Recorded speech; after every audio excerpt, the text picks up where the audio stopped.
एक लंबे समय पहले एक गांव में आदित्य और भावना नामक पति पत्नी रहते थे। उनका चित्रा नामक एक सुंदर सी बेटी थी। वो एक छोटी सी घर में रहते थे। आदित्य एक बहुत नेक इंसान था और जितना उसके पास था उतने में ही खुश रहने वाला था। वो पानी पूरी बेच के आए हुए पैसों से ही अपने परिवार की देखभाल करता था। हर रोज वो सुबह उठ के पानी पूरी बना के बेचने जाता था। पानी पूरी स्वादिष्ट पानी पूरी। एक बार खाना काफी नहीं होता है, बार बार खाने का मन करता है। 10 रुपयों का एक प्लेट, आइए आइए। ऐसे पूरी गांव में जाते हुए बेचता था। उसके बनाए हुए पानी पूरी स्वादिष्ट रहने पर सभी लोग वहाँ खाना पसंद करते थे। रोज की तरह वो एक दिन पानी पूरी बेच के अंधेरा होने पर वापस घर जाते रहता है, जब उसे रास्ते में कुछ लोग भागते हुए नजर आते हैं। उसकी पलक झपकते ही वो लोग गायब भी हो जाते हैं। कौन थे वो लोग, क्यों भाग रहे थे और इतने में ही कहाँ गायब हो गए? ऐसे वो अपने आप में सोच रहा था जब उसे रास्ते के बगल में एक सूटकेस दिखाई देता है। ये किसका सूटकेस है? शायद किसी ने खो दिया होगा। सुबह मैं इसे जमींदार को दे देता हूँ, वो इसको उसके मालिक तक पहुँचा देंगे। ऐसे सोच के वो सूटकेस अपने साथ अपने घर ले जाता है।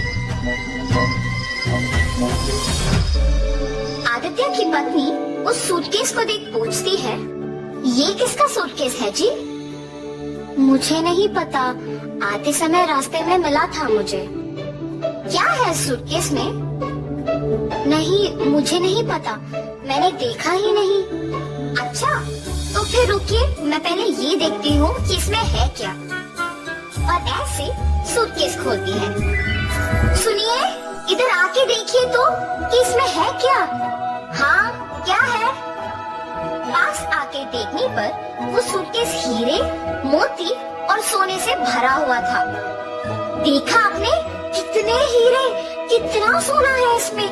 अब हमें कभी वापस मेहनत करने की जरूरत ही नहीं पड़ेगी। भावना, ये सूटकेस हमारा नहीं है, किसी ने खो दिया इसे।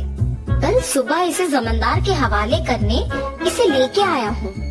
तो आप क्या इसे जमींदार को लौटाएंगे? हाँ, मैं ये स्वीकार नहीं करूँगी। हम इस सूटकेस को हमारे ही पास रखेंगे। आपको मेहनत करने की जरूरत ही नहीं पड़ेगी। हम आखिरकार बहुत खुश रहेंगे। अपनी पत्नी का उस बात ना स्वीकार करने पर आदित्य उसे दुख ना पहुंचाने के लिए उसे कुछ नहीं कहता है और सोच में पड़ जाता है। अगर मैं उन हीरे और मोती को लेता हूँ तो गलत है, पर अगर मेरी पत्नी वो सब लेती है तो वो मेरी गलती नहीं है ना। ऐसे सोचकर अपनी पत्नी से कहता है, किसी और का कमाया हुआ मुझे खर्च करना ठीक नहीं लगता है। मैं अपने पानीपुरी का दुकान ही चलाऊंगा, तुम्हें जो पसंद तुम वही करो। ऐसे कहने पर उसकी बीवी बहुत खुश होती है। कुछ दिन बाद उसकी पत्नी मिले हुए हीरे, मोती और सोना बेच के बड़ा सा घर खरीदती है और वे सब उसी घर में चले जाते हैं। मगर आदित्य अपना पानीपुरी का व्यापार नहीं छोड़ता है। एक दिन जमींदार के पास एक औरत आती है। प्रभु, प्रभु, मेरे घर में किसी ने सारे हीरे, सोना, मेरी गहने चुरा लिया है। मुझे समझ में नहीं आ रहा कि मैं क्या करूं, इसीलिए आपके पास भाग के आई। कृपया मेरी मदद कीजिए प्रभु। फिक्र ना करो माता, मेरे पे भरोसा करके आप चले जाओ। मैं उस चोर को पकड़ के आपको बुलाऊंगा। जमींदार के ऐसे कहने पर वो औरत उन पे भरोसा करके वहाँ से चली जाती है। उसके बाद के कुछ ही दिन में जब आदित्य और उसका परिवार एक बड़ा घर खरीद के उसमें रहने लग जाते हैं, तो गांव के लोग में उन्हीं के बारे में खुसर पुसर शुरू हो जाती है। ऐसे ये बात जमींदार तक भी पहुंचती है। एक साधारण पानीपुरी बेचने वाला एकदम से इतना बड़ा घर कैसे खरीद पाया? पता नहीं प्रभु, किसी को नहीं पता। गांव के सारे लोग भी आश्चर्यचकित होके इसी के बारे में बात कर रहे हैं। ऐसे ही मैं सुन के आपको बताया। ठीक है, उन दोनों को इधर लेके आओ। जी प्रभु। जमींदार के कहने पर सेवक उन दोनों को उनके पास लेके जाते हैं। आदित्य, मुझे तुम्हारे बारे में सब पता है, तुम्हारे व्यापार के बारे में भी पता है। तुम्हें कुछ पूछने के लिए यहाँ बुलाया हूँ। पूछिए प्रभु। कुछ नहीं, तुम इतने कम दिनों में उतना बड़ा घर कैसे खरीद पाए हो? सच बताओ। क्या ये पूछने के लिए समझदार हमें यहाँ तक बुलाए हैं? मुझे ही बताना होगा कुछ, वरना मेरे पति सब सच बता देंगे।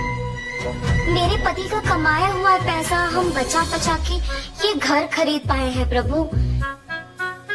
ऐसे हिम्मत से बोलती है ताकि किसी को शक ना आए।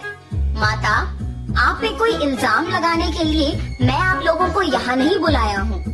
मेरे पास एक औरत आके बोली है कि उसके गहने और सोना किसी ने चोरी कर लिया और उसी समय में आपने एक बड़ा घर लिया। हालात मुझे आपसे ऐसे पूछने पर मजबूर कर रहे हैं, तो सच कहिए कि आपको इतने पैसे अचानक कहाँ से मिले? अगर मैं अब भी चुप बैठूंगा तो वो एक बहुत बड़ी गलती होगी और उस औरत के दुख का कारण मैं ही हो जाऊंगा। ऐसी सोचकर आदित्य जमींदार को सच बताने का फैसला करता है। मुझे क्षमा करें प्रभु। और ऐसे जो कुछ भी हुआ वो प्रभु को बताता है और तुरंत वो गहनों वाला सूटकेस उनके हवाले कर देता है। तुम्हें अपनी गलती का एहसास हुआ है और तुमने सच बता के और ये गहने ला के वापस कर दिए, इसीलिए मैं तुम्हें अपनी पहली गलती के लिए माफ कर दूंगा और दंडित नहीं करूंगा। लेकिन याद रखना आदित्य, गलती ना करना जितना जरूरी है उतना ही जरूरी है गलती करने वालों को रोकना। ये कभी मत दोहराओ। जमींदार के माफ करने पर आदित्य उनकी कृतज्ञ होता है और वहाँ से चला जाता है और जमींदार उन गहनों को उस औरत के हवाले कर देता है। आदित्य हमेशा की तरह अपने पानी पूरी का व्यापार करता है और उसी से अपना घर को चलाता है। तो इस कहानी का नैतिक क्या है? गलती नहीं करना है ये तो सबको पता है और गलती करने वालों को प्रोत्साहित भी नहीं करना है, ये समझ लो।